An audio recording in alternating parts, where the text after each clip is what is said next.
Hey y'all.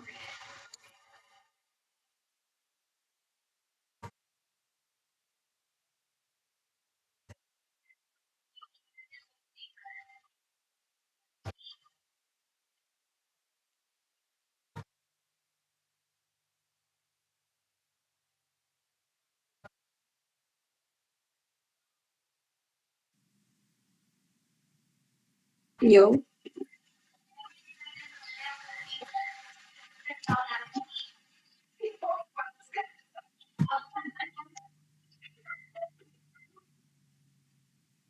Yo.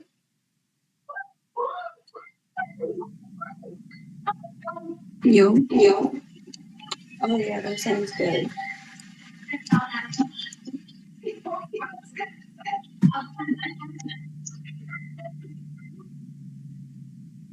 Yo.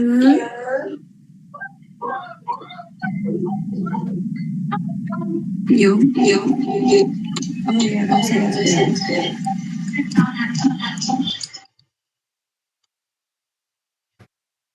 Okay, y'all. So at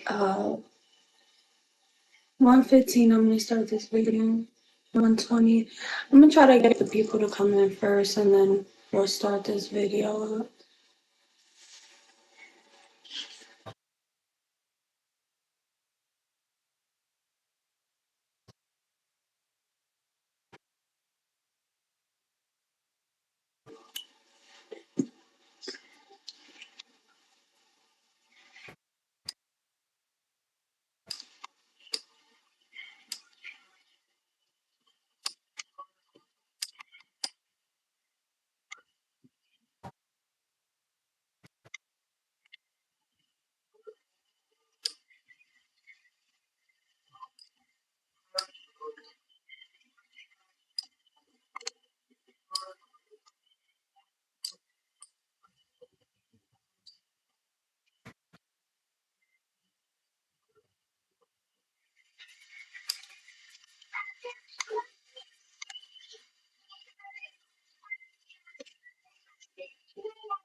Babe.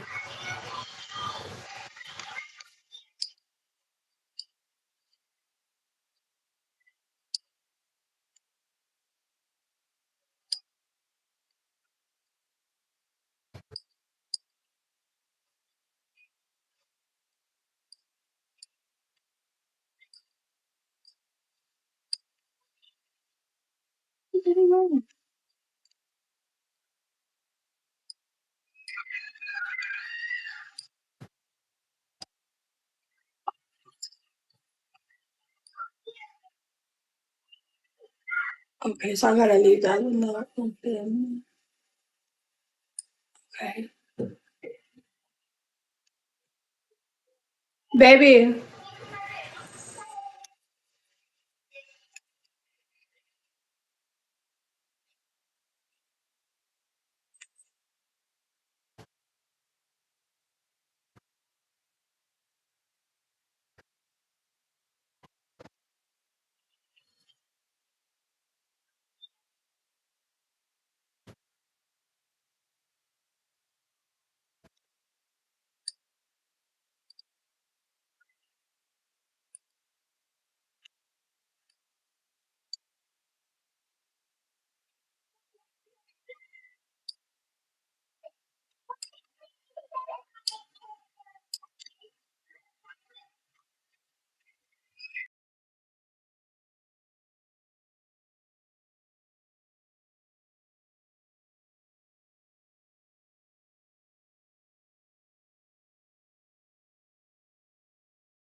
Yo.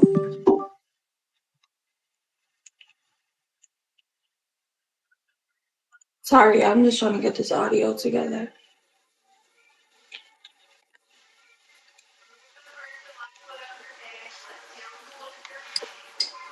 Yo.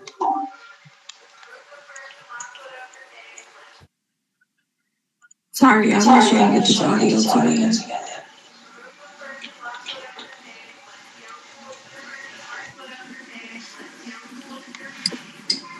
Yo.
Yo.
Hey y'all, welcome to Tea with Tea, where the truth is a mystery and the past still speaks.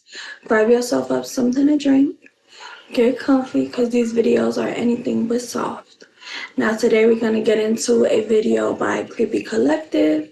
He is a YouTube channel that I really watch a lot. He hasn't posted in a while. This is the most recent one that he has posted. I just wanted to watch it with you guys today on live, and then later on we're going to get into something else tonight for Wicked Wednesdays. So stay tuned to that. Remember, 10 p.m. sharp, 9 p.m. sharp. Between 9 and 10 we should be posting, so come and join us. Now we're going to get into these videos, and then y'all can tell me what y'all think about them.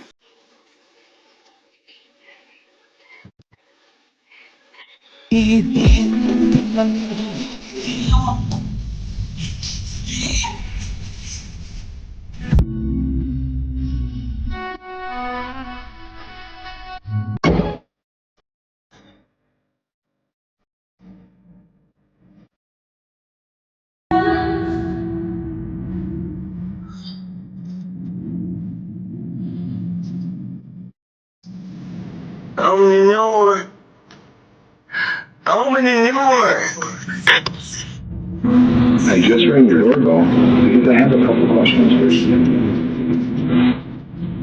But are you sure?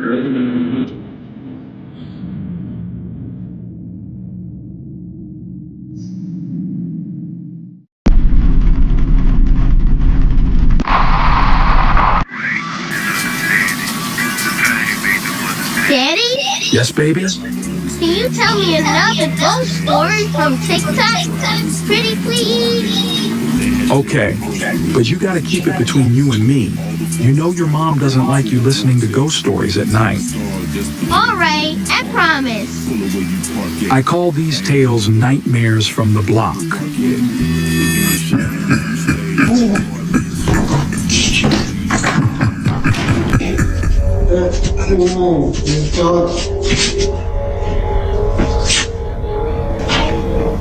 I just called the police. Get out front of my door.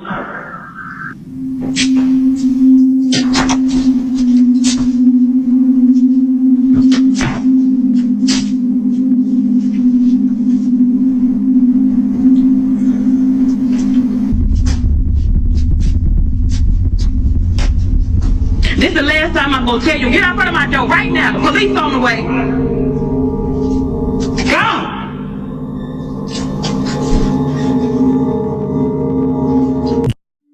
A few days later, that woman went to check that door, and you won't believe what happens. In the 3 years that I've lived here, I have never seen this door come open. Ever. Like, you can't. video, you saw the door just came open. Who opened the door? Like, look at it. Like, pitch black. Like, make it make sense. Like, how? If that's not enough to creep you out, then surely seeing what happened after she contacted maintenance to open up that door just might do the trick. Okay, y'all, so property management sent somebody up to come take a look, so I'm gonna let him do what he do, but I'm gonna stay back here. That was definitely a spirit from the story. She definitely got saved with the spirit. You said the light works? Yeah, he said the light works. Oh, Lord.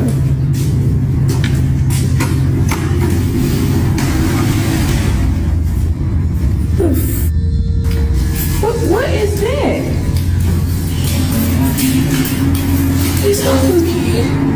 Y'all. What the hell is going That's a lot on? of Y'all see all these shoes? She have my kids' shoes up in there. Those frozen, that's the boots, whatever you want to call it. Those boots are my daughter's boots. So it's this chick, man, and she grew up in the suburbs and all that. Good family, mama was a doctor, son lawyer, daddy doctor, lawyer, perfect family, man. Now, the only problem is she wanted to live the street life. So they had a family reunion. And then when she went to the reunion, she got to meet a lot of her cousins she had never met before, and they were from the streets. So when they, it's just something where the call of the wild, I guess you can call it, man. Like the negativity is always got a stronger pull than the positivity, So her parents tried to, they did all they could and tried to do counseling, tried to do sitting with the preacher, just everything they could think of. And they tried to do it, but couldn't none they do get through to this girl. So she ended up going to go kick it with that side of the family, like ran off, took the keys to the car and drove off and all that and all sent up, so now she get she get to hanging with them next thing, this girl getting tatted up, face tats, she got dreads down, gold teeth is all up in her mouth, she rapping, she doing dance videos. Like, this girl completely turned around 360, man. She putting that stuff down her lungs, drinking, everything, man. So, and while she was staying, cause cousin and all had like a big house, and they was just all up in the house, and the house was the trap house. They was just real good with it, man. So she was staying with them, and one day they woke up in the building across the street from them, like an apartment type building. They had a picture of her like graffitied onto the building. So they all was like, just tripping, man. They like, dang, like, and it was real nice graffiti work, man. And it wasn't there the night before. Like, even if somebody did it wouldn't, they couldn't have done it that quick because they ain't going to house till 4, 5, 6 o'clock in the morning. So can't nobody could have came and done that within that couple of little hours. So they always kind of like freaked out about it, but they figured that they must have all just been just too jacked up and they really just missed it or whatever. Maybe somebody playing a prank or playing a joke, or maybe it's just free. They just say, hey, it's free promotion for her little mixtape that was coming out. So now the next thing that happened, she started getting these phone calls. She started getting these calls, and this all happened on the same day. She get these calls, and nobody would say nothing. And her phone was just coming, and it was different phone numbers, and every phone number would call her, they would never say nothing. So eventually she answered, and she saw her, and all she could hear was somebody on the other line. And it scared her, but you gotta play it tough, man. And she hung up the phone. So she said, hey y'all, I'm about to go walk to the store real quick, get me a black. She go to the store, and she said she kept feeling like somebody was following her. And it's daytime now, but she said she just kept, feeling like she was being followed. And when she got to the store, her wallet was missing. And she didn't have a debit card. She had some money on her. Her money was missing. And she like, I know I had this stuff when I left the house. And then she started walking back home. She got home, she realized her phone was missing now. So everybody like, girl, you tripping. You need to go back and lay down. They just figured, she must just be having a bad day. She done too much of that other stuff and it done messed her mind up for a bit. So she went and lay down. Now when she lay down, she went in the house and laid down. And they say she slept all the way till about midnight. Right at midnight, she woke up. She woke up, walked out the house. She didn't put her shoes on, didn't put no socks on. She ain't, it wasn't cold outside, but it was, cool enough to grab a jacket or something. She ain't do none of that. She still didn't have her phone, still didn't have her wallet. So they figured she was just going outside to go, take her a little puff or something. But they realized she was gone. She gone, couldn't find no trace of her. They tried calling her, and eventually they found her phone sitting on the porch next to her wallet and all that stuff, just sitting down 1, 2, 3 on the porch. 1, 2, 3, wallet, phone, ID, all that stuff, just credit card money, all that stuff sitting right there on the porch. So they just couldn't figure it out. So they got in cars and they all went to go look for her. They drove around the city, around little neighborhoods and all through the different little stuff, looking for the police. Maybe the police can pull it off, couldn't find nothing. Called the jail, nothing. So when they got back home, they looked over there at that picture of her, and the picture had changed to this. This motherfucker is not real. This is the craziest shit. Bro, tell me why I got ghosts at my fucking job, bro. I'm sitting up here trying to go on patrols and stuff. Bro, I literally see a man walk outside of a room, right? He hits the corner and straight up disappeared. I don't hear no elevators, no nothing cut on. And I'm like, usually when the elevators, arrive, they say that bing, bing. It didn't do it at all. It was no ding, no bings, no nothing. I swear to God, he hit the corner and disappeared, gang. I'm like, oh no. I told my boss, she like, you didn't know we had ghosts? No, what you mean? Hey, yo, check it. New York is a big city. And sometimes some things happen that we just can't explain. And I'm gonna tell y'all a story about some real spooky shit that happened to me that till this day, I have no explanation for. This was the MySpace and AIM days where it was heavy meetups off of AIM and MySpace. That was the real place where you was bagging chicks at. You feel me? Before Tinder and Plenty of Fish and all of that, it was AIM and MySpace. So check it, right? So I met this chick on MySpace or AIM, whichever one, and we decided to get up. You heard, to go get something to eat or something. So I told the chick, yo, meet me over here around Chelsea. So she like, all right, bet. I'ma call you when I get out there. So I head to Midtown. You feel me? I get around Chelsea and I get here a little bit earlier than the chick. So I'm standing around waiting for the chick, walking through blocks or whatever. Know what I mean? And I decide to call her. A lot of stuff done changed in this neighborhood, so it's a little confusing.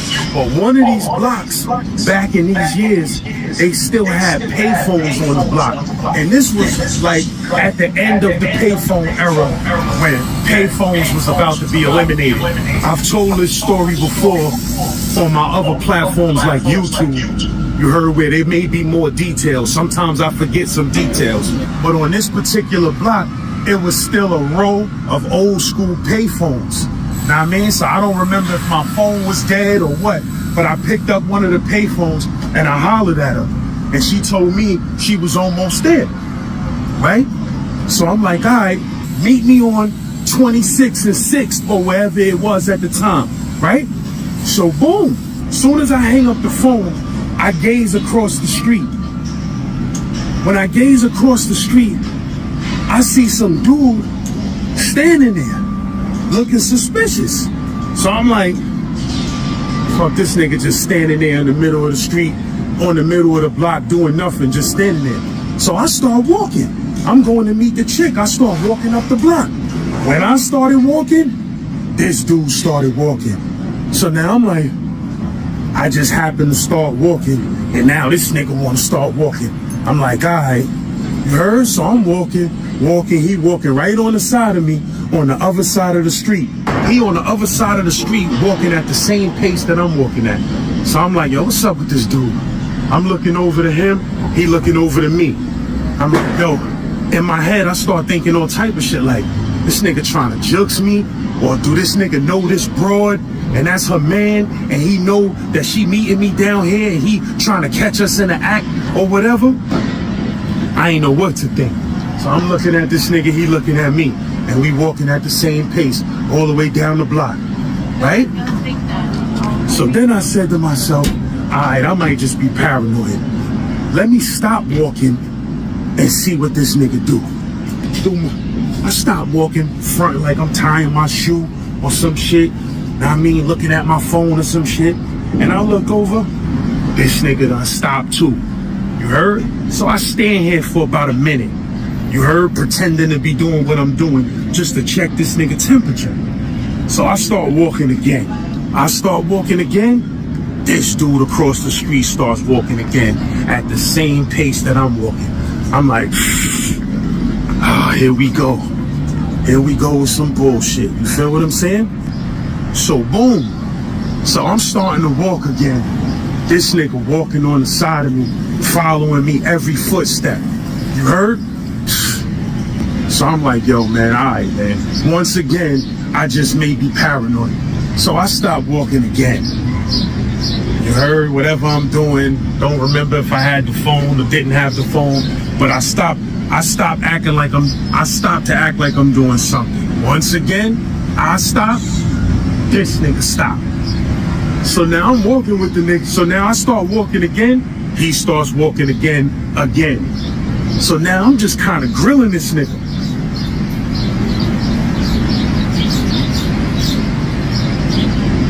And he's starting to grill me back. He like, so I'm like, yeah, man, this nigga gotta know this broad.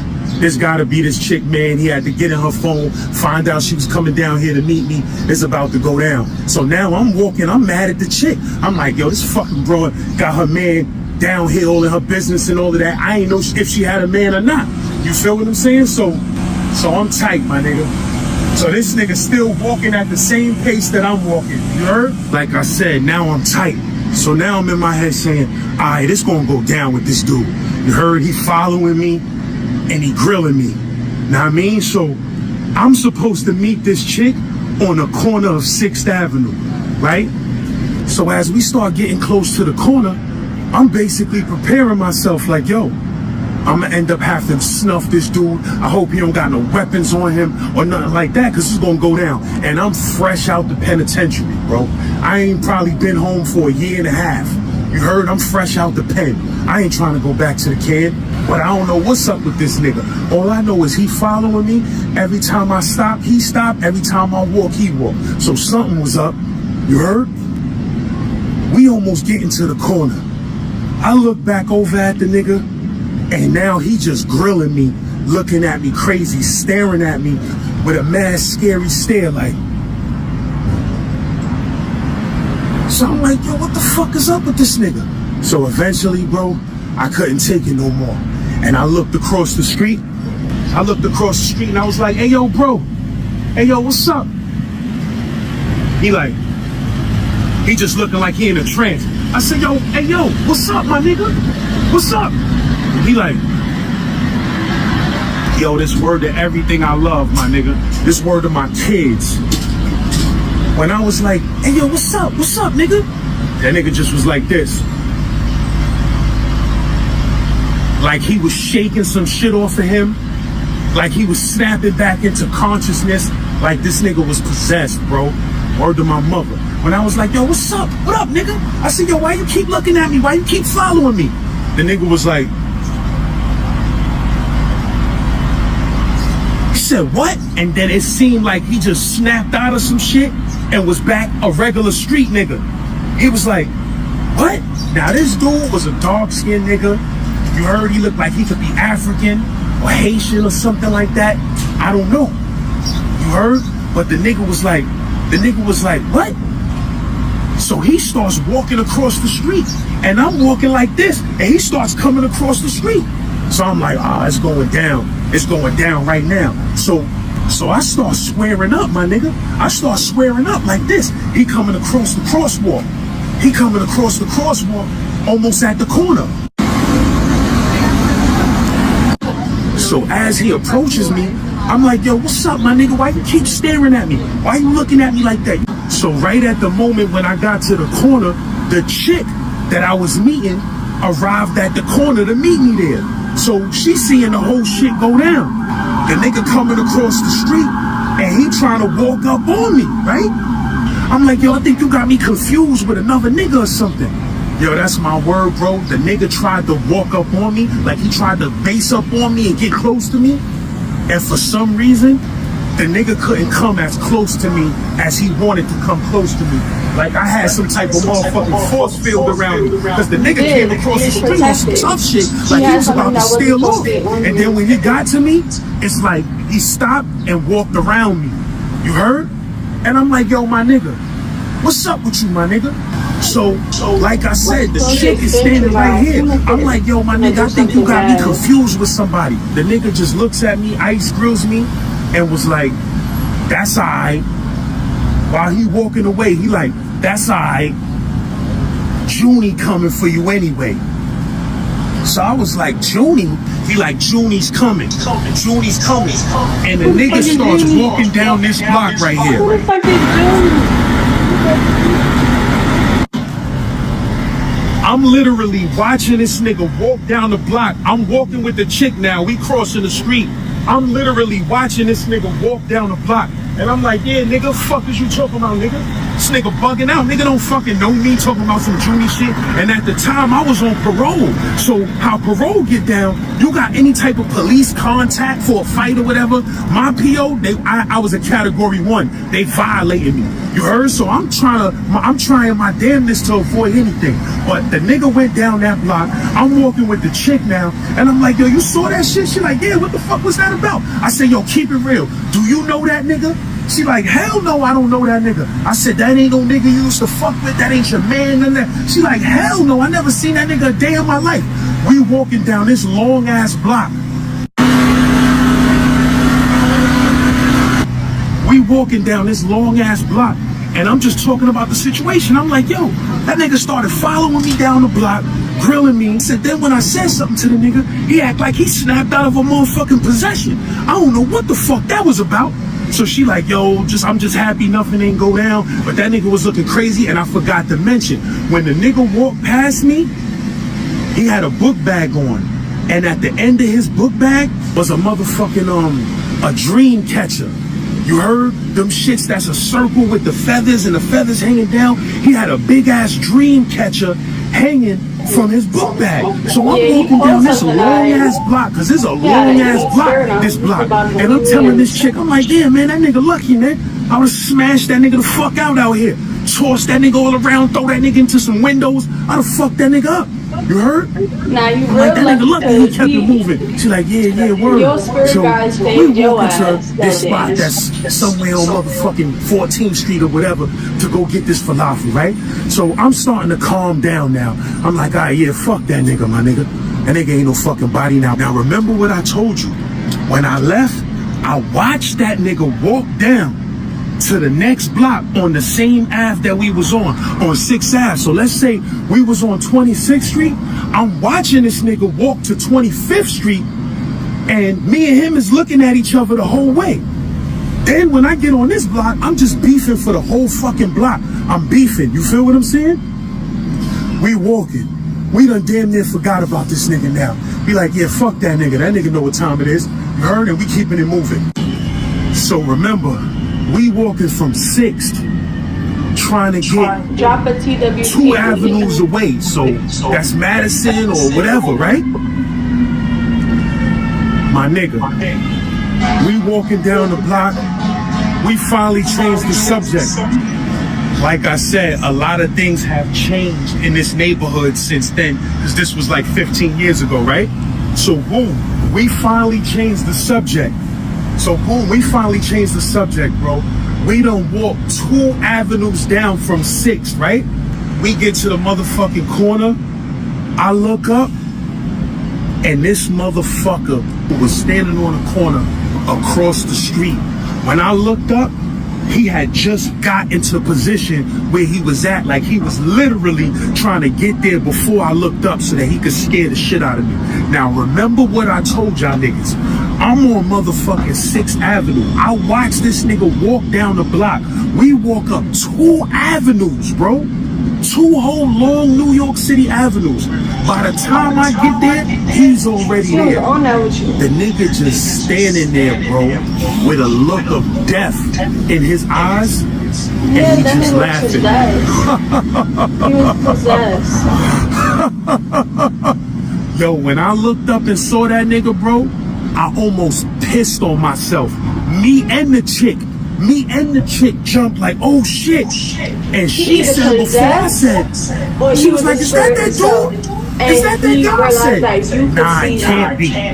It can't be. We watched that nigga walk that way, and we walked in a straight line. If anybody knows math, the shortest destination between 2 places is a straight line. There's no way in the world we walked a straight line down 2 avenues. This nigga walked down this way and beat us all the way back over here, unless he jumped over the fucking buildings or took an airplane. And this is rush hour time, so you ain't getting no cab, you ain't do none of that, because your ass will be locked in them streets for even longer. You heard? So we walking across the street, I'm looking at this nigga, he's standing in front of a parking lot that's not here no more, in front of a fence, and he just laughing. And he not even staring at me, he's staring through me and straight. You feel me? So I'm just walking past this nigga, I'm like, he just standing there laughing with a demonic laugh. Yo, bro, my whole body was covered with chills. I tell a chick, I'm like, yo, if this nigga play any games, I'm popping on him. You heard? But my nigga, when I got close to him, it wasn't no popping on him, cause he was from another world, my nigga. And he was just standing there as we walked past like this. With his eyes looking like zombies. I was like, oh shit. We got past. I said, yo, what the fuck was that? Me and the bro was bugging. She like, yo, how the fuck he get over there?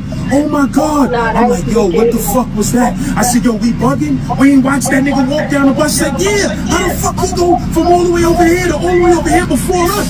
Yo, my bro, that shit had me shook. That shit had me shook to death, my nigga. You heard? I don't know what the fuck that shit was. I don't know if he was practicing motherfucking voodoo, witchcraft, whatever the fuck he was practicing, my nigga. Black magic, white magic, whatever the fuck he was practicing. That nigga did that shit to teach me a lesson. He ain't say nothing, he ain't do nothing, he just laughed, my nigga. Like, yeah, nigga, if I really wanted to, I'll drive you crazy out this motherfucker, bro. And that shit just had us fucked up. The next day I woke up, you know, sometimes you gotta sleep on something. The next day I woke up, I was like, you know, you sleep on something, you wake up the next day, like, nah, that shit was bullshit. Your mind will tell you, like, nah, that shit was bullshit, you overthink it. Nah, nigga, I woke up the next morning, I said, yo, what the fuck was that? I called a chick. I said, yo, what the fuck was that yesterday? Was we bugging out? Was we tripping? She like, nah, nigga, we wasn't tripping. That nigga got from 25th and 6th to 26th and Madison like magic. I said, yo, that shit was crazy, my nigga. And till this day, you heard, shout out to homegirl Robin. To this day, me and her speak to each other and be like, yo, you remember that shit? With the nigga with the dream catcher on his backpack? That was some crazy shit, my nigga. And, you know, to this day, I don't know how to explain it. You feel me?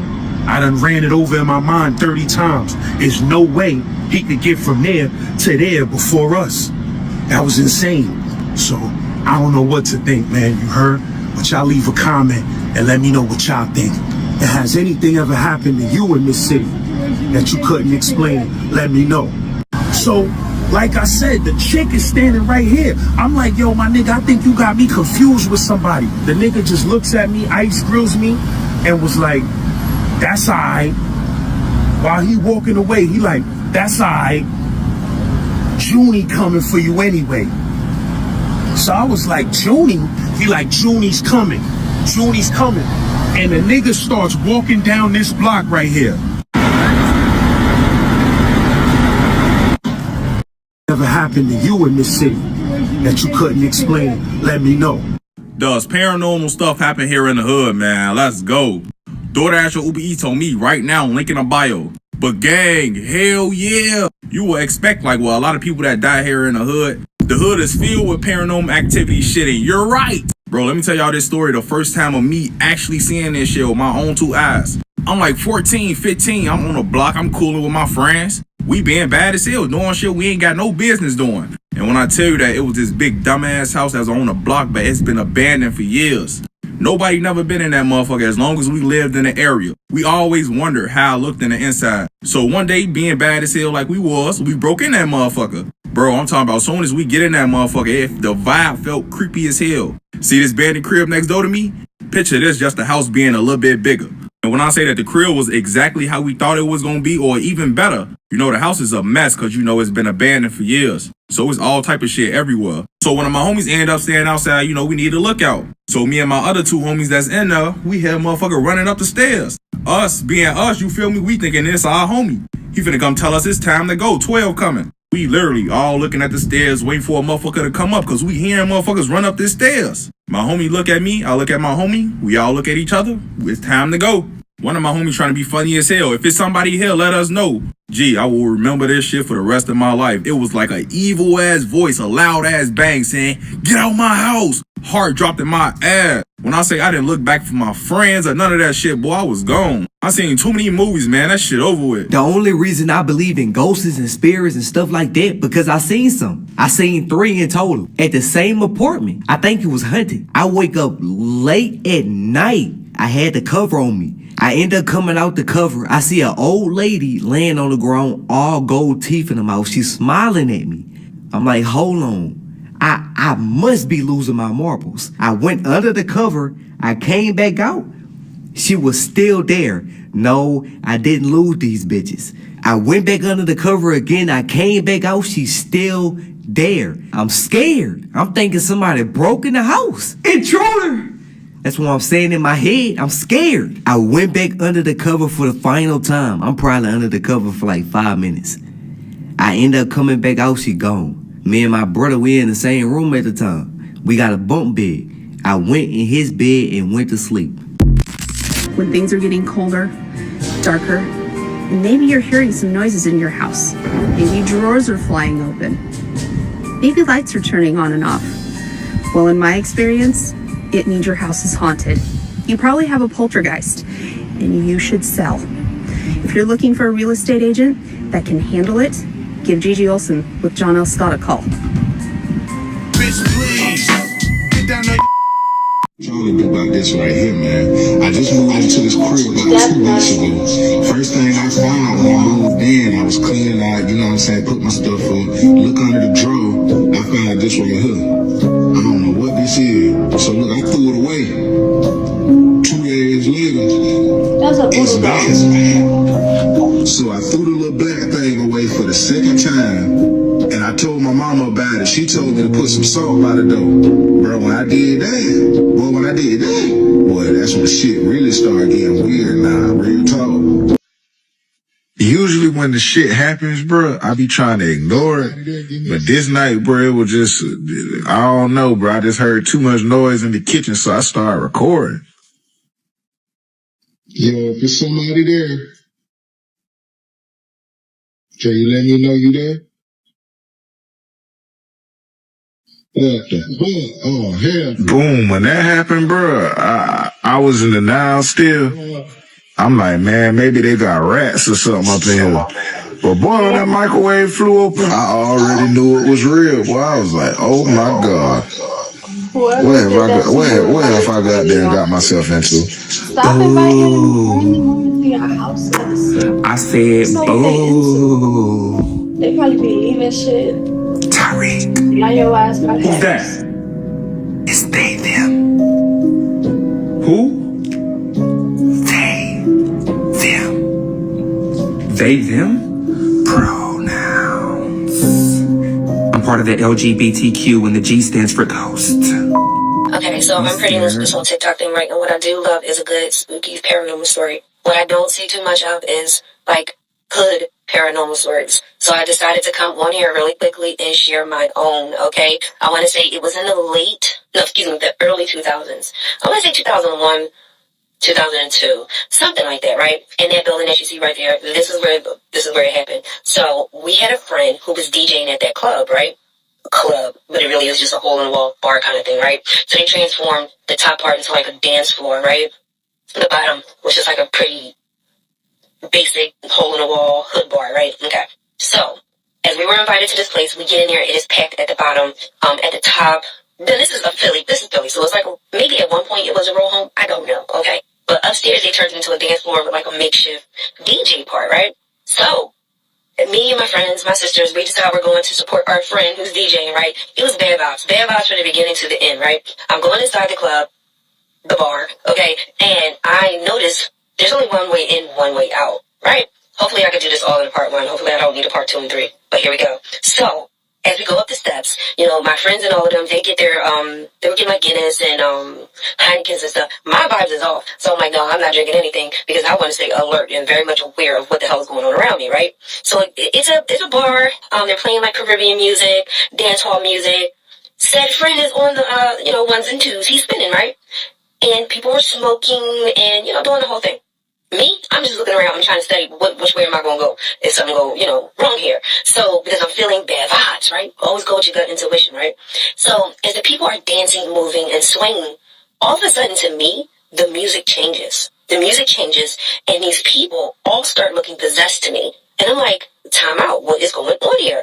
And they all start moving and swaying and moving and swaying. I'm like, nobody else is keeping this? Like, what the heck is going on? Then the faces started becoming super distorted, right? Like demon-like. And I'm like, tapping my sister or my friend, like, yo, we gotta get out of here. We need to get out of here right now. And one of us is like, it's okay. Like, we didn't even get settled in. How am I gonna get settled in if I'm unsettled? That's not gonna happen, right? Okay. That's not happening. Not at all. You feel that, you run, bitch. So as these people are literally swaying, to the beat, and I'm like, I tell my sister, like, yo, you need to go.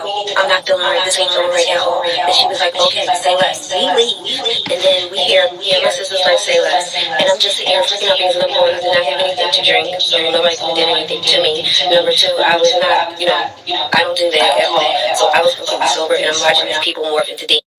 So I'm watching these people morph into demons. Like, what are we talking about here? Nobody else is seeing this shit, right? People swaying and moving. I'm like, hello, because this ain't the same music that is being played here, but I could totally see and hear what's going on here. Let's boogie. So we go ahead and we leave. My sister, she wasn't at the game. She said, we out. Fast forward, I'm going to say about maybe 15, 20 minutes after we left, the whole place got shot up, okay? I don't even know if someone was unalived or whatever the case may be, but that would not be the first time someone was unalived in it. Your instincts, follow your spirit, God. It is a daycare center. It is a daycare center today. A daycare center. Can't make this shit up. And another thing, what's up, y'all? I know y'all been liking them scary stories, so now I'm going to tell y'all about my hold your hand walking dog experience at 4 years old.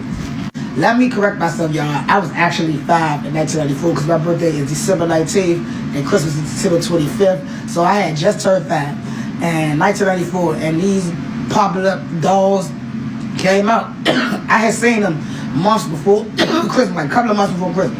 I had been pressing my grandmother and my mother out. Can they give me one of these hold your hand walk dolls for Christmas? I asked Santa, can I get it?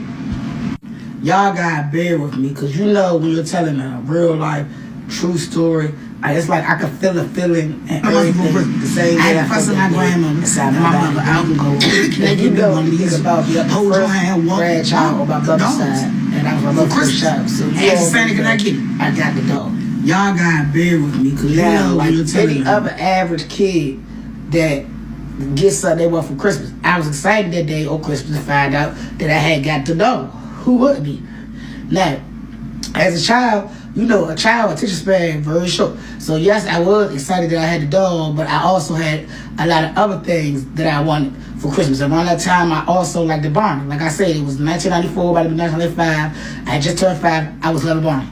So I had got Barney every day. I had got Barney sheets for Christmas. I had got Barney curtains. I had got Barney socks. I had got Barney toys. I was a little excited about that also.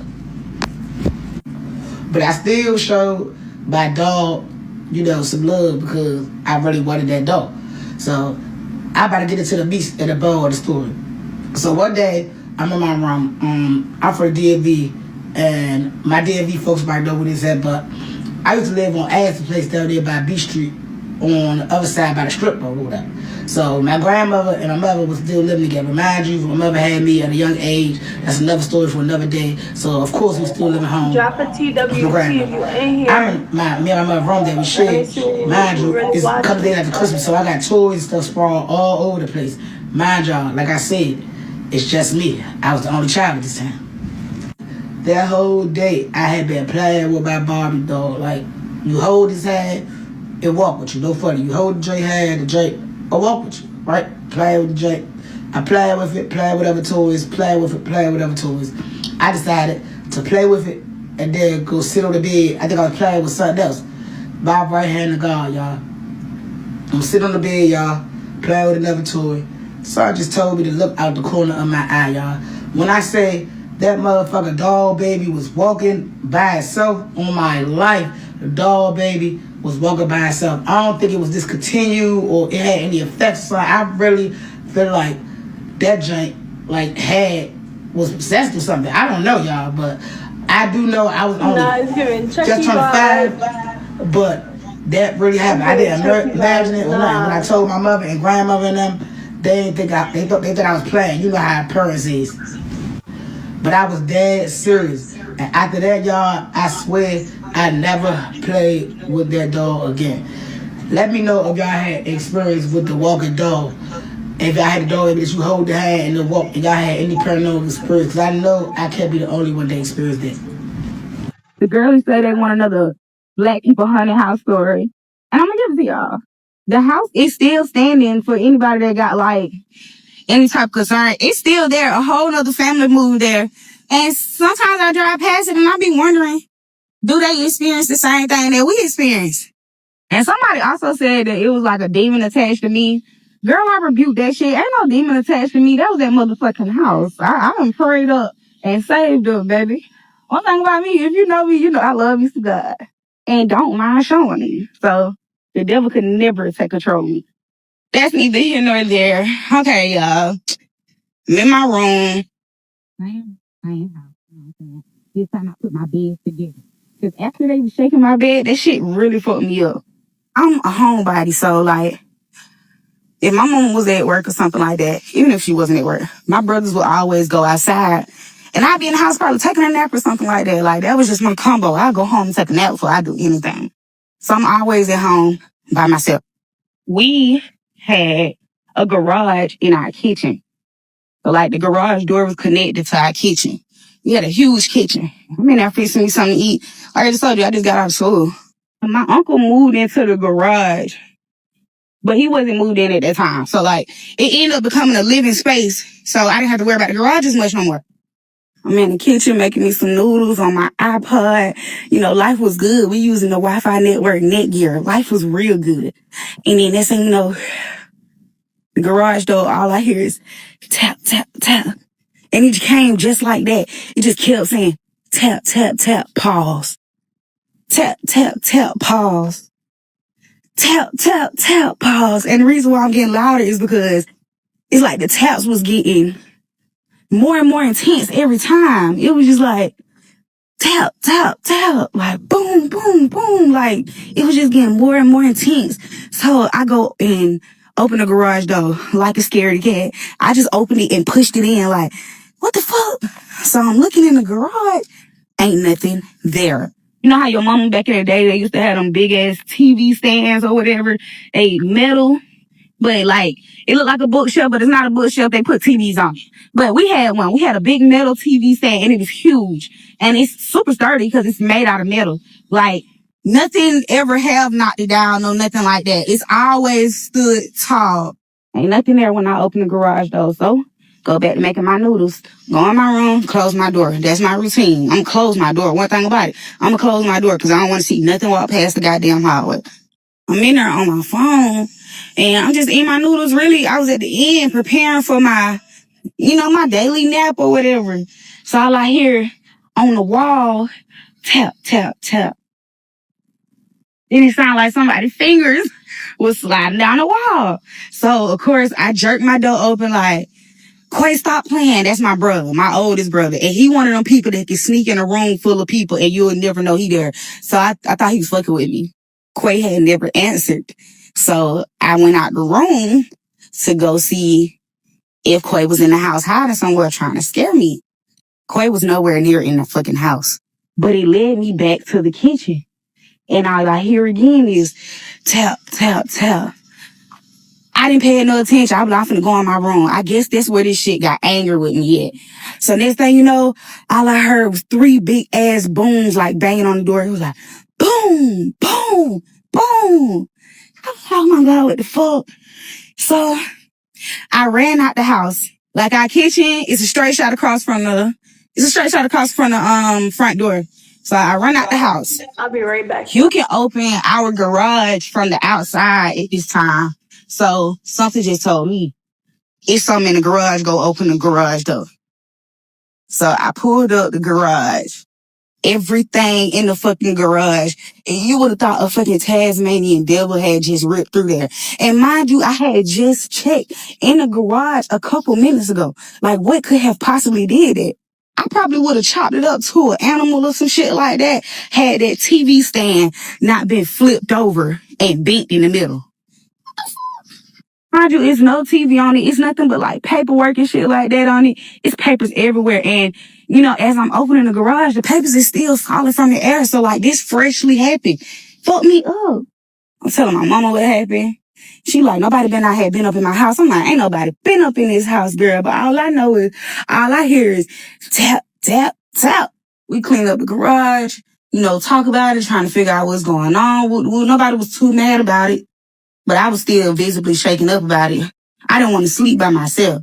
But I still did. Because, like, at the end of the day, why wouldn't I? One thing I do know is you got to show them dominance. Like, this not your house. You cannot be here. I don't give you permission to be here. And you're not running me out of shit. They did not like that. I'm going to sleep. I'm drifting off. Sleep. All I hear in my door is tap, tap, tap. Next thing you know, my fucking door opens on its own. And I used to have to put a sock in my door because my mom one of them ones, she'll unscrew the locks and stuff. She'll take your whole door honestly, like if you just not acting right. But she didn't take the door. Like she just like loosen the locks on the door so we don't lock the doors. No lock doors in her house. The sock or the towel is like wedged in the door so you can't really get in without pushing that motherfucker. That door opened right on up. That sock fell right to the ground. And it was something looking at me dead out there in that goddamn hallway. Do y'all remember them decorative lights? It used to be like a flower. It's not made of styrofoam, but it looked like styrofoam material. It just looked like foam or whatever, but it got a light on the inside. I had one of those in my room. Something looking at me. I'm looking at something. I see it take a step. Girl, the light go out. The light just fucking turned completely off. It was at that time, it was just almost as if I was just like too stunned to speak. I'm looking at it. It's looking at me. It's standing in front of me. It's like a shadow figure. Like, I don't know how to explain it. It looked like a person, but like, I can't make out the exact person, but it looked like a person. Like I told y'all, I'm face to face with this motherfucker now. And it just feel like a heavy presence on my chest. I was laying in the bed, of course. I'm trying to put the cover over my head, but like that shit did not work. It just felt like a heavy ass force. Like you could feel a presence, but it's like my chest just felt so heavy. And it just kept getting heavier and heavier and heavier. Like I couldn't breathe until I let out this big ass gasp. And I'm like, that's how it was. I took that breath of air. My lamp ended up coming back on. And it just so happened My mama ended up walking past the fucking hallway and she seen me. She like, why you breathing like that? What's wrong? I was like, I don't know. I just can't breathe. I can't breathe. It's almost as if this shit knew when my mama was gonna come around me or something. And I'm telling you, like, prayer works. Like, my mama is just one of them. She stayed on that Bible. Like, she stayed in that. My mama ended up walking out her room to come to the restroom in the hallway because her restroom in her bedroom was messed up. And she heard me take that gasp of air. And next thing I know, I collapsed. Just fell out. Don't know why. Still can't tell you why to this day, but I just fell out. I'm telling you, it was something about my mama. When that lamp came on, it's almost as if that shit knew to leave me alone. I wake up again. I can't breathe. I can't breathe. I suffer from anxiety. I always have. So I have an anxiety attack. My mama used to put a paper bag and honey and let me hyperventilate into it or whatever. She chopped it up to an asthma attack, but I knew what the fuck had just occurred. And yes, I did end up telling my mama. Probably the next day I told my mama. But even though she a praying mother, she is still a black mother. So it's like, if it ain't in her face type shit, then she just gonna chop it up to the earth. That motherfucker moved quick. It was just like 1 minute he was over there or it was over there, and the next minute it was in front of me. Like, that motherfucker moved with the quickness. Don't know what that's about, but they fast as hell. Come back from doing my rounds, I tell y'all how the ceiling fan fell and the tree fell on the roof in 2 days. Yeah, so I don't know if there's a proper term for this or whatever, but I don't know, I just feel like it's just been kind of on me and it just feels really weird. So I was asleep and this was between like 5:30, 6:30 in the morning, getting up for work, whatever. So like, of course, anybody that's moving around, it's gonna wake up a little bit. So if you get out of bed, it's gonna wake me up. Like, move around in the bathroom, blah, blah, blah. It's gonna wake me up. But nothing crazy, go immediately back to sleep. But it was one point, he walks out the room, that woke me all the way up. And now I sleep completely under the blanket. I mean, like, head under the blanket, everything under the blanket. That woke me up and walked out the room. I come from up under the blanket, but I'm still laying there. I'm laying on my side, and I'm just up. But, like, I'm still dreaming that I'm up. I'm conscious. My eyes are open. Like, I'm looking around, but I'm still dreaming. Now, a minute or two past after he walks out the room, I see a little figure come in. Now, mind you, I'm laying on my side. The room door is towards the back of me, and the wall and the windows are right here. I see all of this stuff. I see the wall, the windows. I'm about in the middle of the bed. I see the rest of the bed, and I see this little figure walking towards the foot of the bed and stop in front of me. I want to scream really bad because it's nobody in here but me and this dude. Like, who the fuck are you? It's a child. It's a little boy. He couldn't have been no more than 2 years old. I want to scream because who the fuck are you? Where you come from? Like, I'm looking right at you. I know I'm looking at you. I'm up. I'm conscious. I see you. Who the fuck are you? But like, I don't scream because, again, like, he getting ready for work. Like, it's fine. It's early as fuck. Like, I don't want to alert him and alarm him and things like that. Like, I just got to go to work and shit. Nobody got time for you screaming all early in the morning and shit. I don't scream. Like, who the fuck are you? Like, I'm seeing this figure. It's just a dark figure. Like, I don't see no face. Like, just a silhouette. Mind you, it's in between 5:30 6:30 in the morning. Like, it's light enough outside where I should see a face and, like, articles of clothing or something like that. I don't see none of that. It's just a black figure. But I know it's a little child, it's a little boy, and he could be no more than 2. And he asked me if he can get into bed with me, and well, fuck it, why not? Why not? Mysterious dark figure get in the bed with me. So I lift the cover up, let him in the bed, and I put the cover back over us, and I go back to sleep. I go back to sleep, my eyes closed, everything, like, sleep like nothing happened. What the fuck was that? Like, what was that? I seen people on TikTok discuss about haunted houses, like in the hood or in black household. The first spirit I think I actually seen, I was probably like in the 5th or 6th grade. And one thing I always see spirits when I first wake up from a dream, which is weird. Do anybody else experience that? So when I first seen this first spirit, it was a black man and he was in a suit and he looked really nice. So when I'm opening my eyes, he was just walking in my room. He smiled at me and waved, and I waved back and I smiled, and it's like he just disappeared. It was one house that creeped me out so bad that we lived in. I used to get chills going to sleep. I used to be shaking, scared in bed because whatever energy I was feeling used to freak me out. And what make it worse is my mom thought I was just so freaking delusional and I was so crazy. And she used to be like, oh, ain't no such thing as ghosts, da-da-da. Mom, I see shit, I feel shit. You cannot tell me this is not true. And it was another house I lived in. It was like 2021. It was just me and my son. It was my mom's old house and she let me move in there after she moved out. So I was asleep one day and I feel like I had an outer body experience because I seen myself sleep. And I seen a man walk up and he was staring down and watching me sleep. And it freaked me out. I woke up. Mind you, I'm the only person in this house. So I was like very shook by that. Another time, which is crazy, this happened 2 years ago, but I still remember it very vividly. I woke up and it was a girl, she was like in a tank top and like shorts and her back was facing me.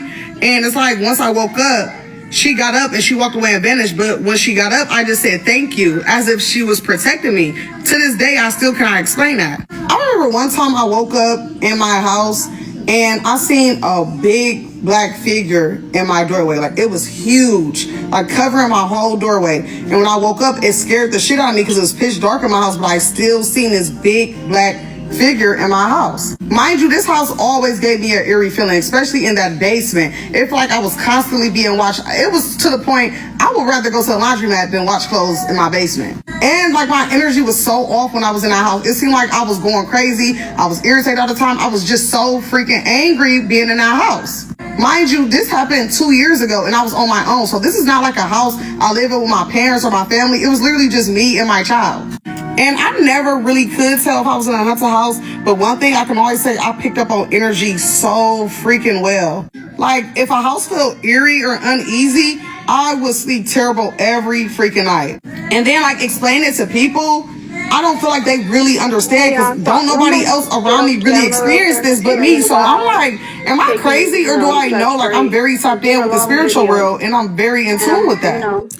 What's up, y'all? What to do? This your boy, comedian Gabe 10. Listen, I was gonna go into a series about this house, so I'm gonna do a recording, so I don't have to flip the camera around. This is the house that I grew up in the west side of Little Rock, 1517 Lewis. The street is now known as Bishop Warren Drive. All right, they changed the name after some years, but this house right here is the house that we experienced the most paranormal things I've ever experienced in my life. When I tell you this house has a poltergeist, it has portals, there's a woman in there, there's a man, there's what appears to be children, but would it be a poltergeist, they could take the form of that. So I just want to kind of give y'all just a look around. Now, over the years, we've been gone since 2009. So as you can see, the dress is still there, 1517. And this is my neighborhood, the west side of Little Rock. This is where I grew up at. This is what shaped me and molded me and why. When I lose people from here, it hurts a little bit more because I've experienced them in life more than I experienced anybody else in life. And they family to me. So, if y'all know, my mama was the candy lady over here. We sold candy for a long time. Freeze cup. They called my mama the freeze cup lady. They called Miss Lynn. There's another lady named Miss Pat that sold stuff over here in the west side. They call her Miss Pat number 2. You know, just a lot of different names. My mom's still alive. A lot of people had asked that question. Yes, she's still alive. We didn't have grass out here, so over the years since no cars out there, my brother, I mean, we used to park the cars here. We don't have cars here no more. And the grass has actually grew, so I'm happy for that. You know what I'm saying? Got the little tree stumps. Different people took over. And just showing y'all the house. So let me give y'all a little rundown. That's the front room, all right? So the front room, the curtains used to be there, and the curtains would move by themselves. And you would literally see the curtains moving. You could feel up under these steps, you could feel something up under the house moving the porch. The porch was not, as you can see, it's buckling and all that. It wasn't in the best shape, and the foundation is losing its grip. But there was always something up under there. You could feel it vibrating and whatnot. This was my mama's room at first. This is the room where when I came to visit one time, looking through the window, I saw a lady in a dress. Now, they got the windows covered up. It was a lady in like a wedding-looking dress. I had posted the picture, but it's since been deleted. Okay. Of course, this is my mama's room here again. Boarded up windows. That's the bathroom. And here is the infamous room where I've experienced so much paranormal stuff. Now, there was the infamous closet situation where the closet came open and there was some red eyes in the closet and a white ghost misty figure came out and was standing behind me on the couch. And I turned around and I could see it. And let me go ahead and get into the other part. Now you can see we got this old tree, got all that money on it. I wish I owned it because I would definitely take that money off. But as you see the roots and all that stuff, these are old trees. This house been built years ago. Matter of fact, do not take no money off of no trees that you see. One time we had a board. Staple money on the tree. Do not do that. That is an offering. I can't tell you, you will fuck your whole life up. There's a Do not wooden do that. board behind it, and the board at nighttime used to push up and stay. It wasn't no wind doing it. It used to push up and stay like something was trying to come out over there. As a matter of fact, one time, with no dog or nothing, there was some red eyes on there. Now going to that. The red eyes appeared in the closet as well one time when we were in there sleeping, and I tried to wake my brother up because we had bunk beds. This house, without a doubt, is crazy. Now, it gets even crazy. I'm just telling y'all a little short stuff. It gets even crazy because these windows, as you can see, I'm going to stand right here. You can't be short. I'm 5'10" and a half. You can't be short and be able to be seen in that window, face first, right?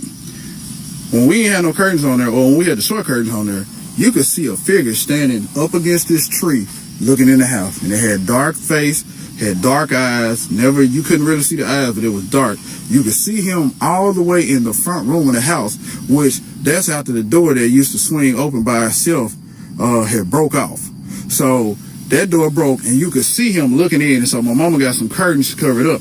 Now, my cousin and my brother, my cousin dead now, R.I.P. Lil Mike, they were sitting over here and looking out the window at night. Now, imagine, this looked different back then, right?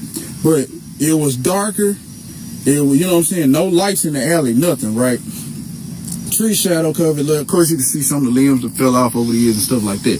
But it was much more tree. It was pitch black dark back here. The only thing you can see was the light over there from the Oaks Nursing Home, which no longer exists. They used to have a light over there, so that's the only light you had. They saw a figure walk up and stand in front of the window. They didn't notice it at first because they thought it was day shadow. Looking at them, they closed the window and ran. Now, these are some of the stories, but I'm going to tell you right off top, this house is fully haunted. It is a poltergeist-infested house. The closets are portals. I don't know what's up under here. Matter of fact, I'm going to tell you another story real quick.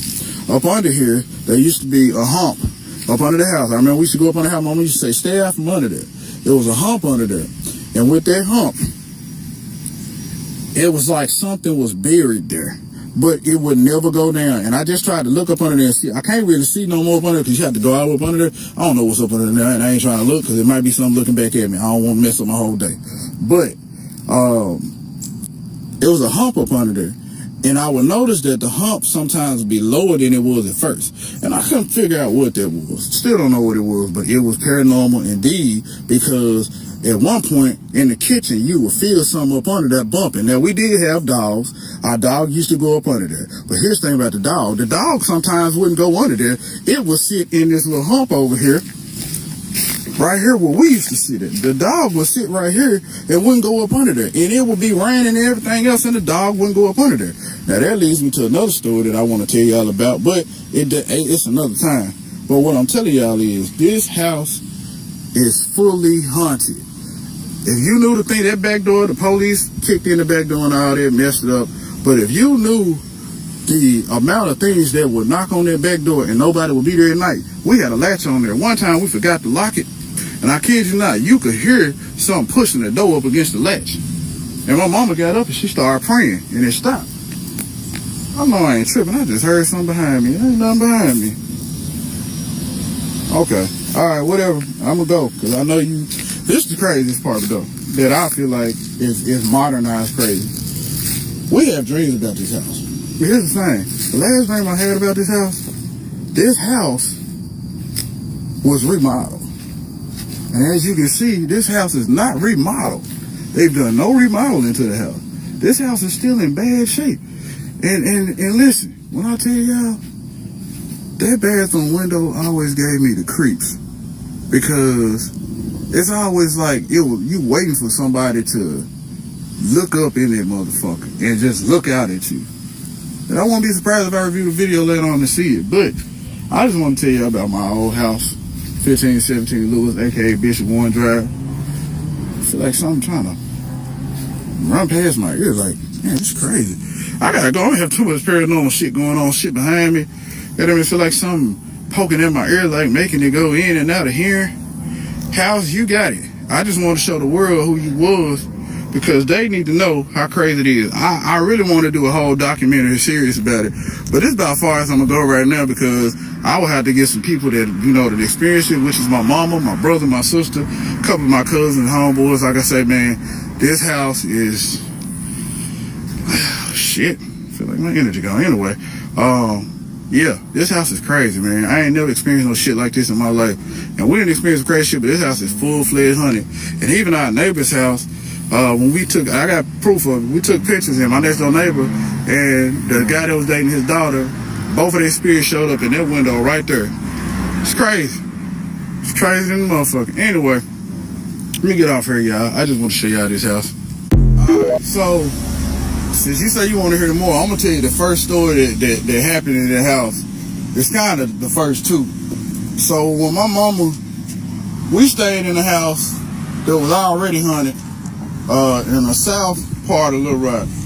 My mama's, they're running our family. We can see and feel things. Like, I ain't bullshitting. I be having dreams and all that. So my mama said we got a new house we finna move into. So my mama friends, her kids, which one of them dead now, and my brother and my sister who was a baby at the time. We moved into this house, and we go in there, and my brother started crying. He's screaming and crying. He's like, it's a pig face. It's a face in that closet, and it's the hallway closet, which some crazy shit happening in the hallway was a hot spot for damn sure. The front room, the hallway, and that room we stayed in, which I'm gonna tell you the story about, because we eventually moved into that room, which we shouldn't have, but hey, it wasn't no other room in the house. We was getting older. So, he said, it's a pig face in the closet hanging. We go look. We don't see nothing, right? And we like, what the hell he talking about? So that was the first time. My brother seen it. Spirits show themselves to kids. And one thing that everybody I don't know to ever say that there's been consistently accurate. If kids and pets don't run around the house and they cry or scream, or they, or they get to talking or something, that house got something in it. Now, the history of the house, them houses over there, all of them was built in like the 1800s, right? They got like, they up on like bricks, and the foundation basically is supported by a number of bricks on the outer edge and bricks on the inside for the foundation. So basically the whole thing, this house old. It got a furnace in the floor. There's no heat. Maybe I think he put a heater in there a couple years before we moved out. All right, so now go past that. My mama, she spiritually aware, but we had to move. I don't know what made her pick that house. We could have picked any other house. But she said she felt something, she just didn't know what it was. Now, sometimes spirits can cloak themselves, and energy can cloak itself, and they'll confuse you if they know you spiritually aware, because they can see the light and the aura on you. So anyway, we move in the house, and the first night we in there, we all sleeping in my mama's room. We got our fold-up bed, her bed, my little sister in bed with her. Okay. I hear footsteps, and I hear the dishes being moved around. All night long, I'm hearing it like a ringing in my ear. That's how I know when something around me, even when I'm driving, it's ringing. Or if something gonna happen, I hear it like a ring. Somebody finna come up with bush, anything. So, I'm like, damn. So I tell my mom the next morning, she said, there wasn't nothing moved around. I'm like, what? She said because it sounded like dishes was fought. Man, this is, to this day, I could tell y'all even crazier, but this is one of the craziest ones.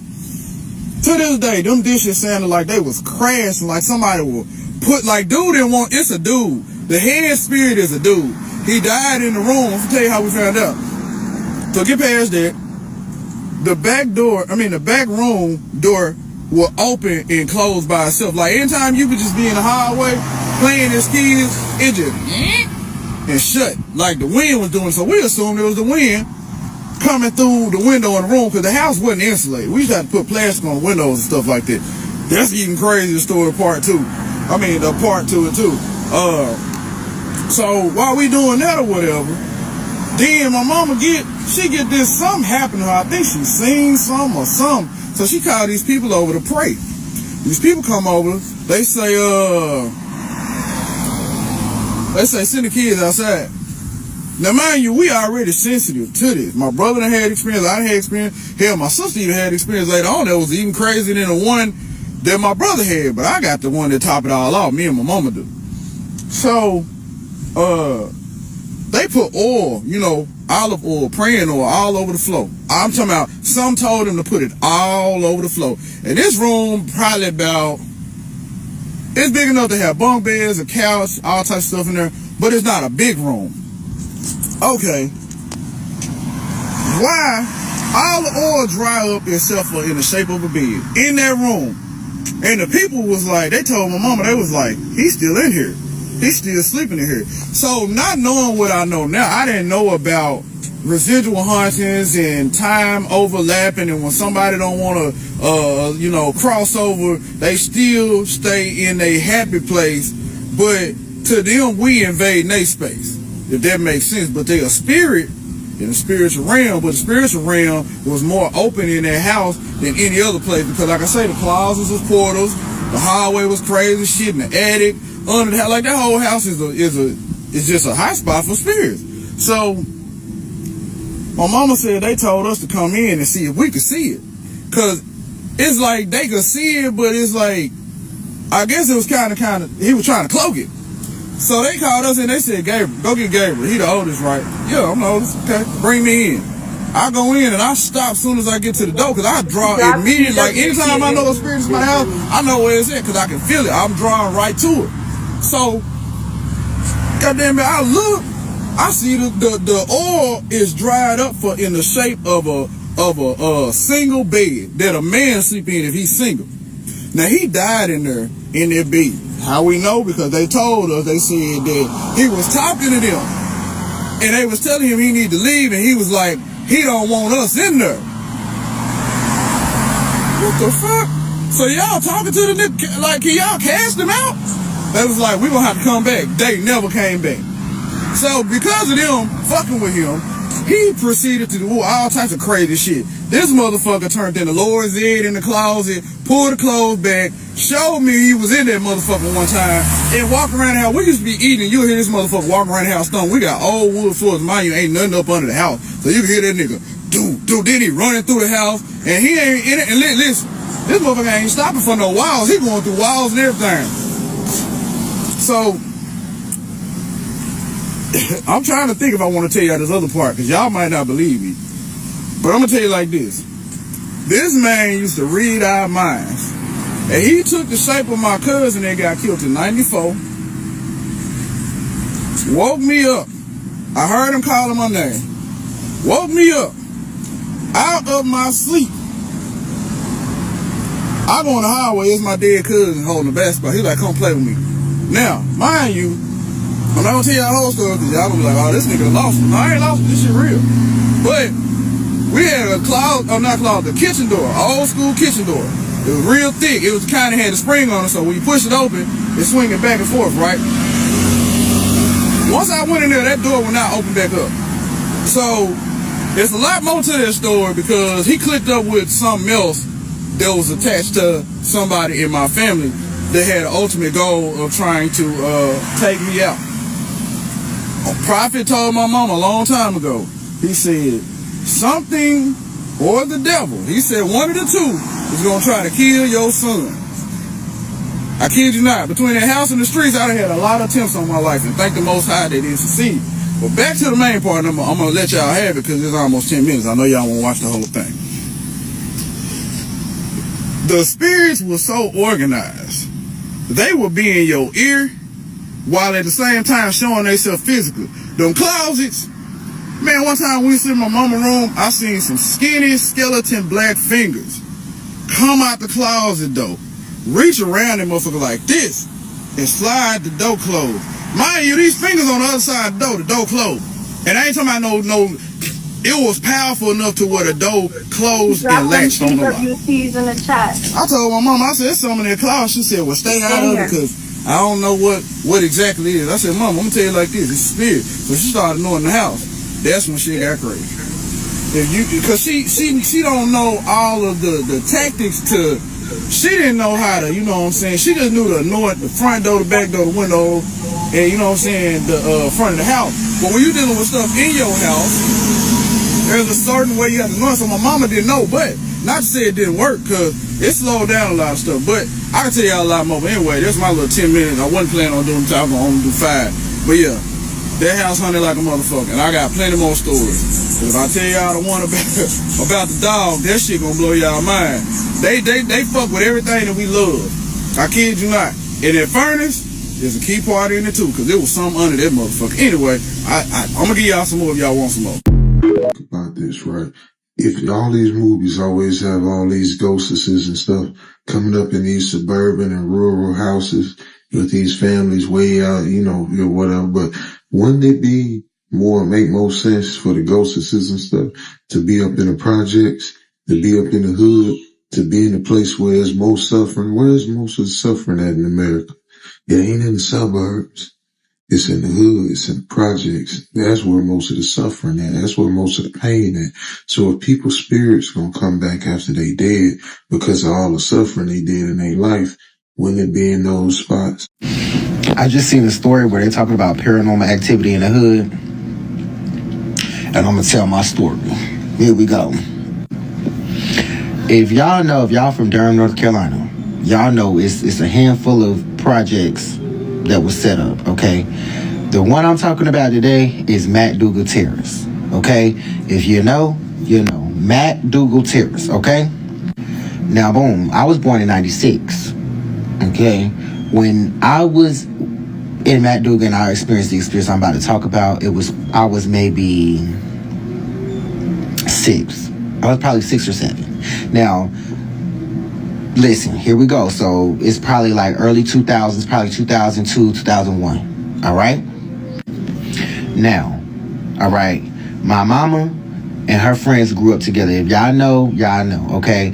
If your mama grew up with somebody in the hood, a girl, best friends, whatever, that's your auntie. Okay? So I was at my auntie house. All right? We at Matt Dougal Terrace.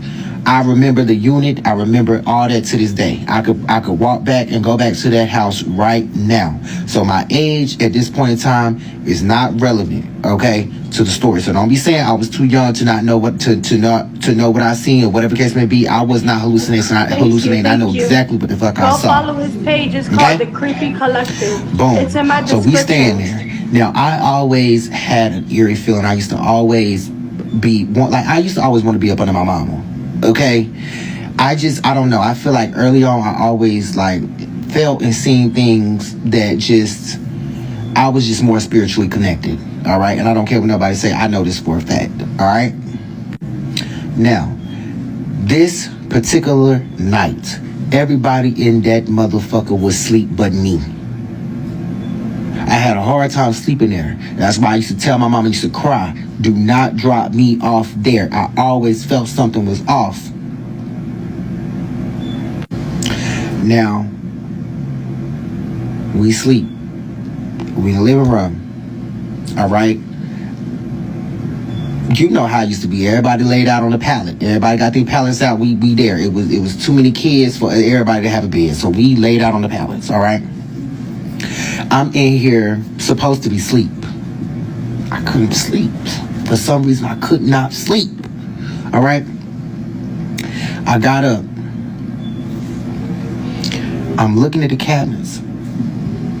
As I'm looking at the cabinets, I see a face in every one of the cabinets above the stove. I seen a face. Different faces. No, ma'am. People. No, sir. I was terrified. People in the cabinets. Faces in the cabinets. Okay? Mind you, I held this story. I ain't tell nobody this. I didn't tell nobody. But I'm going to tell y'all how I know I wasn't tripping. I'm going to tell y'all how I know I wasn't tripping. I got older. And I told this story to my mama. And my mama told me, a lot of the projects were built on top of cemeteries. And she told me there used to be a lot of paranormal activity in the projects that we were staying in. We stayed in Oxford Manor, Bragtown. That's the the hood, the projects that we grew up in. My mom was telling, she told me stories of the paranormal activity that she experienced there. And she validated my story and told me I was not fucking crazy. I know I was not fucking crazy. I seen faces in the cabinets, and I made sure I told her, don't you never in your motherfucking life drop me off over there again. I ain't spending the night. Okay? So please believe me when I say that the paranormal activity that happened around in the projects, the hoods, all right? Real. I know what I saw. Y'all on here talking about paranormal experience in the hood. And I live in the hood, but it ain't got shit to do with the hood, but it's paranormal, so might as well tell you. So it was a lot of controversy, right? My granddaddy had cancer. So we, everybody meet up at the hospital, whatever. Come to find out, this nigga had married his mistress, right? Who been his mistress for years. Like, my grandma divorced him and shit because she found out about it. Like, people told her he was doing it. My grandma, she country shit. She don't know shit about the type of stuff. My granddaddy was the only dude she ever knew. Big new, okay? So she found out he cheated. My grandma filed for divorce. She divorced the nigga. He stayed with the same bitch for years. So he was a sergeant in the military. So my grandma was getting military benefits even after they divorced because it was in the divorce decree. Come to find out, this nigga that married the mistress, like, ain't told nobody shit. We find out at the hospital because they call us, whatever, to come up there, my mama, my uncle, whatever. So they thinking they gonna handle his, stuff. Nah, whole time he got a fucking wife. They ain't told nobody shit. This bitch get the popping at the mouth, talking about, he always talking about his kids don't love. Mind you, this nigga was never home to take care of his kids. My grandma raised her kids by herself, but this nigga was never home. He was out fucking bitches and doing army shit. That was his life. So anyways, not too long after that, he passed away. He had cancer of the, not the spleen, the pancreas. He had pancreatic cancer. So he passed away. Everybody sad because that's still my granddad at the end of the day. Even though we ain't know each other that well. And the only time I saw him is when I saw him because that nigga never came to see me. He probably ain't even know my birthday. Real spit. So anyway, for some reason, I ain't never had no big death in my life. So I'm tore the fuck up about this shit. I'm tore. I'm crying. I'm sobbing or whatever because the family is at odds because we just found out he married to this bitch and we don't fuck with her. Never have. Never will. At the end of the day, that bitch is a thief and she do all type of shiesty shit. Okay, I digress. So the next day, I am in my bedroom, sobbing, crying, just like rocking back and forth, sobbing, crying. And I pick up my telephone, my cell phone, and my shit dying. And I just said out loud, I need my charger. I lie to you the fuck not. My CD case over on the other side of the room had like different old ass chargers, not the charger. A charger flew at me from across the fucking room. When that charger landed on the floor in front of me, I screamed, ah! Mama! I called my mama. I ran out of the room. Ma! I was in my room. I was crying. I said, I need a charger. My charger just flew at me when I was in the room. I promise you I ain't going back in that room for like a fucking week. On my day and grandfather, I ain't go back in that room for a week because I was so terrified. Cause, bro, out of nowhere, I haven't touched nothing. I don't even use CDs no more at this point in time. And it just flew at me from across the damn room.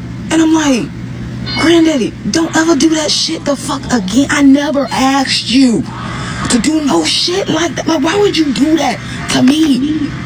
I said, you know what, Granddaddy? You get it. Okay? But please, don't, I'm not, And after that, we was cool. Because if that nigga can make some shit shake from the other side, who knows what type of powers he got. I ain't got time for that. We good. Love you, Granddaddy. This is a haunted house that she stayed in, and she's going massively viral on Facebook because she's telling a story about how her and her family members were tormented by some type of spirits inside of this house. On FB, she goes by J. Monroe. She was driving past this house, so she posted the video to Facebook and started to share her experience. Watch this. Y'all look at it. What in the insidious shit is that? The blood of Jesus. In a Facebook post, she said, not trying to stop anybody's hustle, but please do not rent this house. This house is haunted. We moved in that house when I was 16 years old, and we moved out of it 8 months later due to the most craziest and horrifying we started to hear and witness. My parents got this house when we moved back to Tuscaloosa from Connecticut. First, we enjoyed it. It was so big and the inside was spacious, and my mother decorated it beautifully. We started to get comfortable in the house as a family and as a whole. But as weeks passed, I noticed every night when I would go in my room, I would turn all the lights off and lay down, and I would hear a slight, hey. This happened every night. I didn't say anything. I would just ignore it and go to sleep. I didn't talk to my parents about it because I didn't want to freak them out. But as months passed, it didn't stop. Every night when I go in that room to myself, I would hear the slight, hey. I finally told my parents that something wasn't right in that house. It's 3 months in for us living in there, and then my mama confirmed that she was in her bathroom and she heard a radio playing down in the basement, and she asked us, did we hear it too? And we told her no. But later that night, it was about 2:30, me and Brika and my grandma was up because my grandma was sick, and guess what? We heard that FM radio playing music.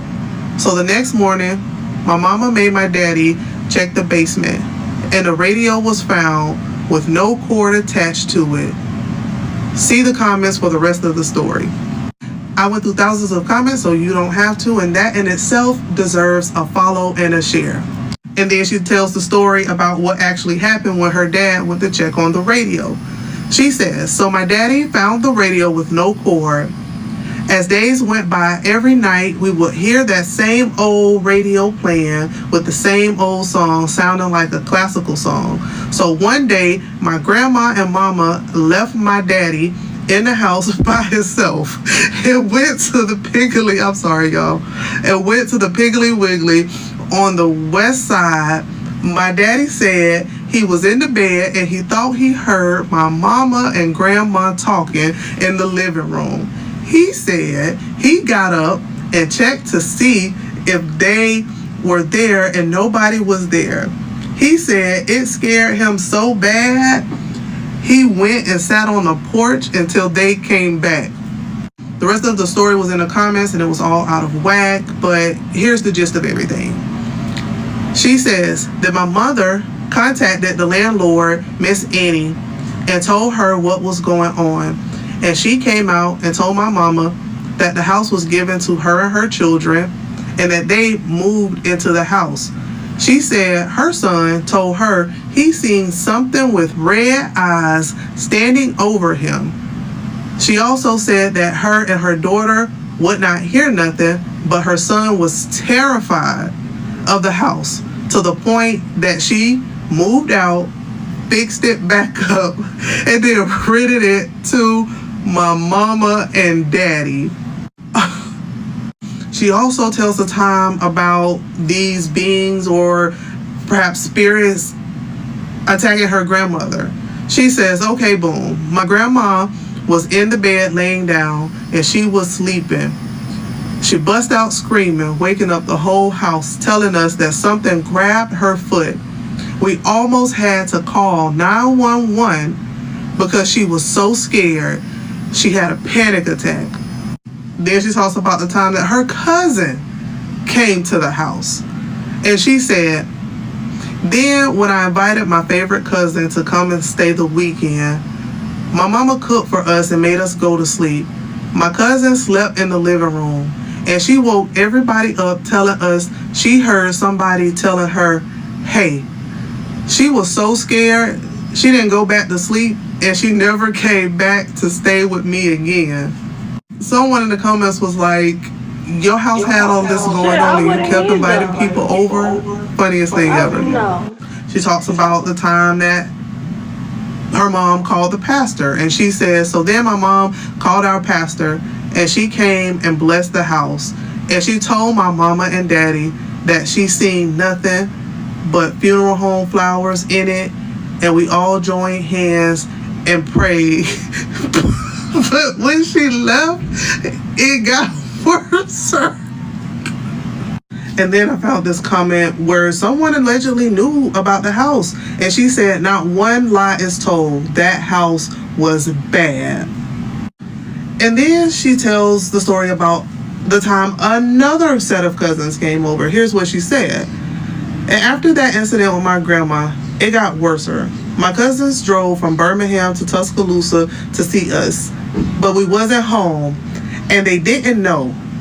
They came and knocked on our door, and him and his wife, they said they heard a woman talking in the living room, but nobody answered the door because we wasn't there. They called us and asked us if we was there, and we told them no. They told us they thought we was there because they heard a woman talking at the door. I'm guessing people didn't believe her story because she took to social media to defend herself, and she says what she experienced was real. I did a little digging, and at one time, Annie Pearl Billups did own that home. And I also found that the house was built in 1945.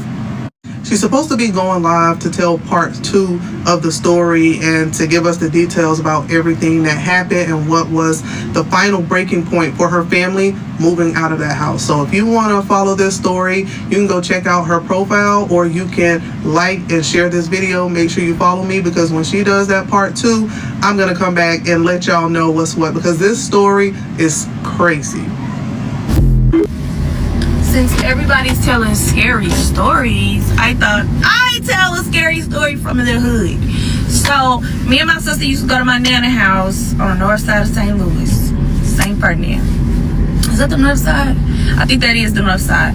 So, me and my sister used to love going to my nana house because it's our nana. She used to give us everything, let us do anything. We just loved her so much. So, I remember this one night, y'all.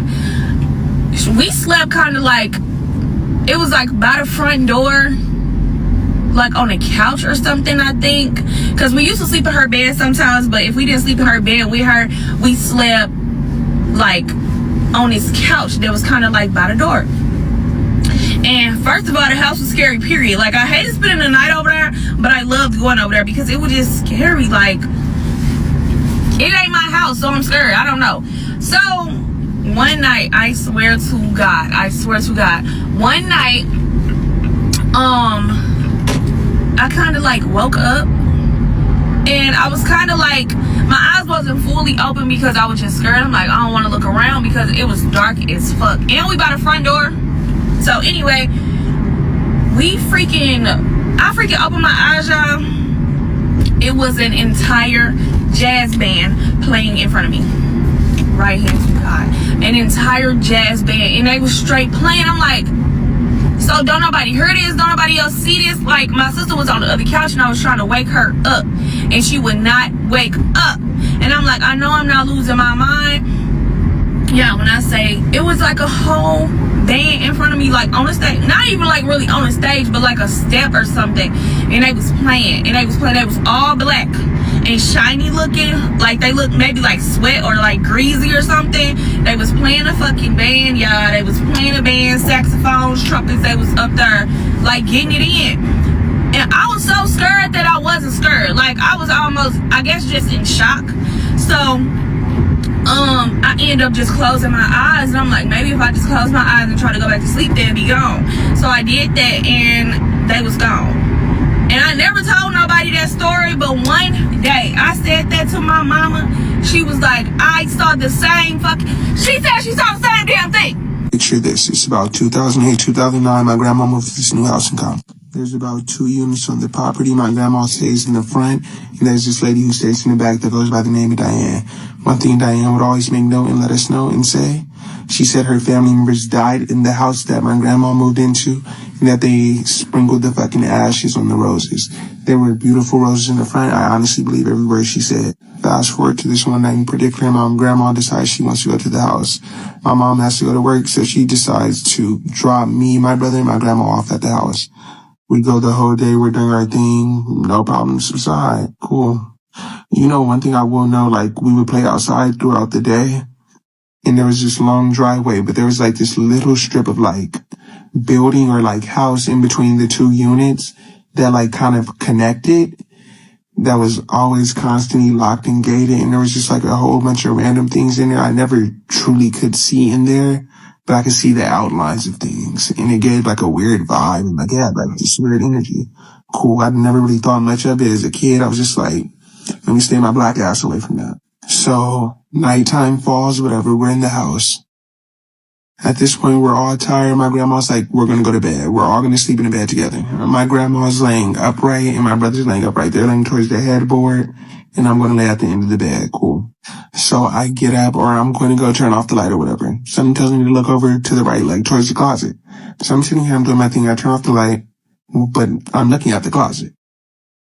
In that moment that I flip that light switch, like in between like the lights going out and like the darkness, I'm literally looking over, like, there's this black man. He has a gray beard. He has gray hair. I want to say it was thinning, like, kind of bald near the top. And he kind of had I want to say, like a braid back here. But it's just like, it wasn't honestly that shocking. So I calmly look over at my grandma. I'm like, who's that man? My grandma going out the nurse on me. She's like, who the fuck are you talking about? I'm like, the man that was just standing by the closet. Like, y'all didn't just see the man in the green sweater standing by the closet. Mind you, it's that clear to me. I see this man has on a green sweater. He has a beard. I see his facial features. I see he's a black man. I'm like, this is strange. So I'm sitting here. At this point, my brother's kind of spooked. My grandma, she a little shaken up, but she's trying to keep it P. But I can see, I'm like, you're moved. Okay. So I guess she ends up calling my mom or whatever. She calls my mom. My mom drives all the way from Hollywood down to Compton. My mom comes to Compton. The first thing she does when she gets there, she gets us all together. She starts reading the Bible. Okay. Mind you, as a kid, I'm just like, I just saw some spooky shit. Like, it's time to go. We need to leave. But like, looking back, I'm like, okay, maybe she really did need to, read a Bible verse or two, really to lock it down. So I'm like, honestly, I did not see anything else that night myself, but my brother did claim to have seen something run past the door of the room he was in during the day. Once again, I didn't see that, but I was like, this is strange. Like, two things one night, I'm like, But another thing I want to add is that, like, when I did see that man standing by the closet, I didn't feel any type of malice. I wasn't really scared. I wasn't really spooked any type of way. But it just kind of was like, this man was here and he revealed himself to me. And I'm just like, okay, there goes the man. Like, but yeah, I'm like, that's my fucking story time on like how I saw this ghost in the hood at my grandma's house. And like, for some reason, I don't know why everybody see ghosts at their grandma's house. What the fuck is going on? I'm like, this is some spooky shit. Also, I do have another story time with some other shit that happened to me at said house. Let me know. If y'all need that. I'm not even gonna drop it anyway. I never give a fuck. As a kid, I used to always think ghosts and being haunted and possessed was for white folks and Hispanics, because they'd be the main ones getting their spines bent up behind that stuff and reading dead Latin and all that stupid dead language stuff. Until I stayed at my homeboy's crib, who was from Louisiana, and he would always tell me something followed him from the boot, but okay, covered in blood, not really tripping. So I went over there one night and I'm sleeping, and then everybody in the house went to work, including him, and that's like my brother, so I was just there home alone. Man, something called my name and woke me up, and wasn't nobody in that house with me but my thoughts. Gathered my stuff so quickly. Got to the curb in the corner and called my pops, like, come get me, bro, right now. I was supposed to stay that whole weekend. After that, I shut up. I said, hey, I learned my lesson. You don't need to knock nothing else over. You don't need to wake me up in my sleep.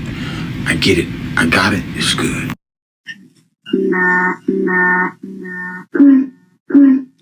So why haven't y'all crossed over? Can y'all tell the people why y'all didn't cross over? Hold up. Did you just say bitch? You just say bitch? You don't be disrespectful. Do not be disrespectful.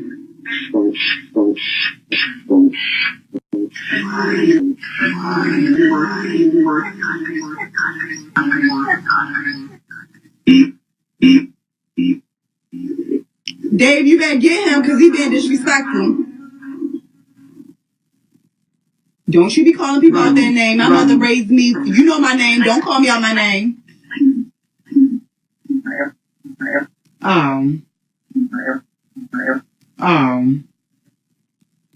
Okay, I'll take ma'am. We cool. I don't play that. You did or not. You don't call me out my name.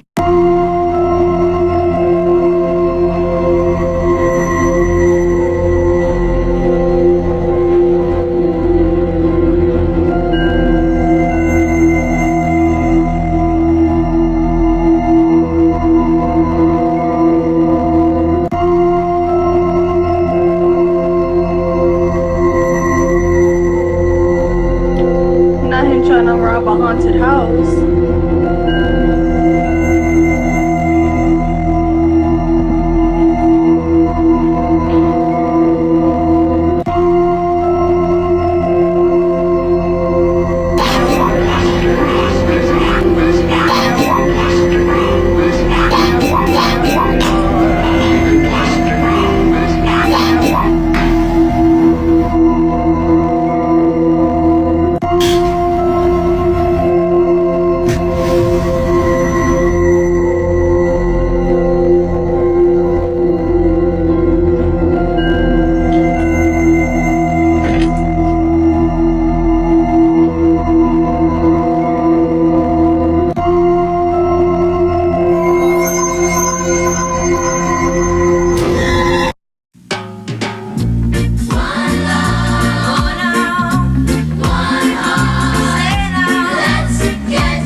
Well, that's all, Earthlings. Until next time, just remember to keep spreading love and sipping life intentionally.